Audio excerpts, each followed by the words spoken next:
Namaste, Goddess. I'm so glad you're here for my continuing series, 21 Days, Day 9, and I'm so glad you're here. I am happily recovering from a cold. I actually went to the doctor. I'll share that at the end for my regulars who want to know, and it's a funny story. But today is the 9th day. Let me double check. Okay, the 9th day of 21 Days of Essence. And this is meant to really help and just basically, as Oprah talks about, filling our own cup. This is about coming back to ourselves, our inner wisdom, and acting from a place of strength and personal empowerment. So, Goddess, what I did was that great talk that Oprah did at Stanford University. I just took a really small clip so you can listen to this quickly. Because they're coming out every day, I thought, let's keep them relatively short. So I'll try this one and just let me know what you think of the length. And so it's just a short but powerful clip about intention. So take a listen and enjoy. And then I will have a challenge for you at the end. So do listen to the end.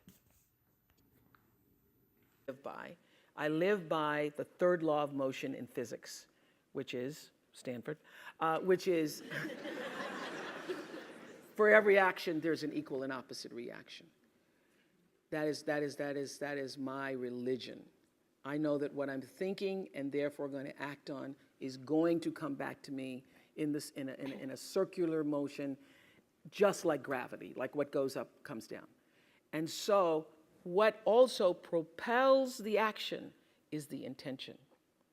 So I don't do anything without being fully clear about why I intend to do it, because the intention is going to determine the reaction, the result, or the consequence in every circumstance. I don't care what it is. So I hope you enjoyed this clip as much as I did. I just feel it's like very juicy, and it's very much about the law of attraction, which has sort of been cheapened, and it has been commercialized, it has been spread, but it's true. All great leaders, male or female, I think throughout time, they have an intention, a clarity. Goal isn't even the right word. Intention implies bigger than a goal. It is I will do, and it will be a process, and I am committing to that process. So what I'd love to challenge you today with, and I'd love for you to share in the comments, is do you want to set one intention as we go into a new season, into the spring, one major intention that you work on for the next 3 months? As we know, a lot of times businesses divide the year into quarters, but it can be for our personal lives as well. Either in business or work or personal, is there an intention, something that you want to see come to fruition?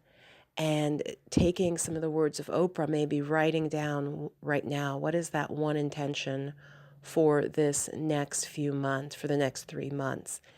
And share in the comments. They say also when you put out your goals, intentions, when you share it, you are more likely to accomplish them, actually, rather than keeping them secret. And of course, always give a love and a thumbs up to when people share their intention.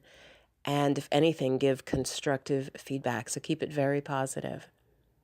So thank you. And I'm just going to go into a little vlog style here with the audio for my regular subscribers. So thank you. Hope you enjoyed this. And do share in the comments your ideas about intentions and how you're doing.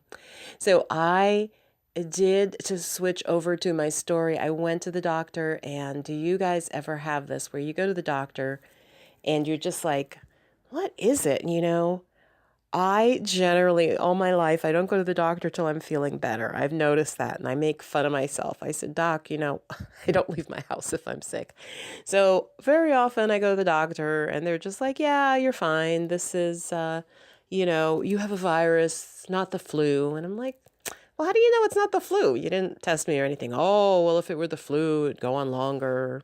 It just really ends up not being very helpful and reminds me of when I was a little girl. My mom sent to me one time. It was so cute. I was probably about 8 or 9 maybe. And she looked at me and she very sternly, she said, now remember, we're going to go to the doctor. So act sick.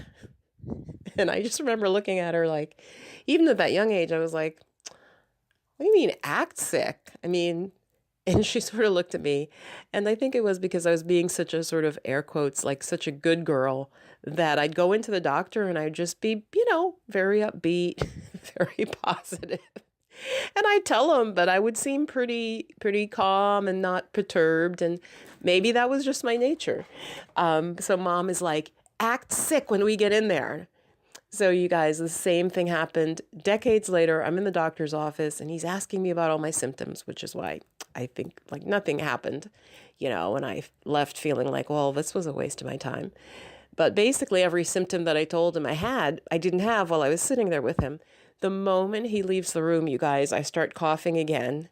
And then when I get out into the parking lot, I start having these other symptoms. I'm like, damn, he asked me if I was having them and I wasn't right at that moment. So it's just really funny. It's like and tell me if this happens to you. It's like I'm focused, I'm happy to be there and getting like professional attention. And so, what I'm complaining about, I'm like, yeah, but it's not happening right at this moment. And I mean that like literally, and so it's just really funny because some of the symptoms came back after I left and then the next day, and it is now like the next day and I'm just like, I just felt like maybe I wasted my time. Anyway, you guys stay well. Much love. Bye-bye.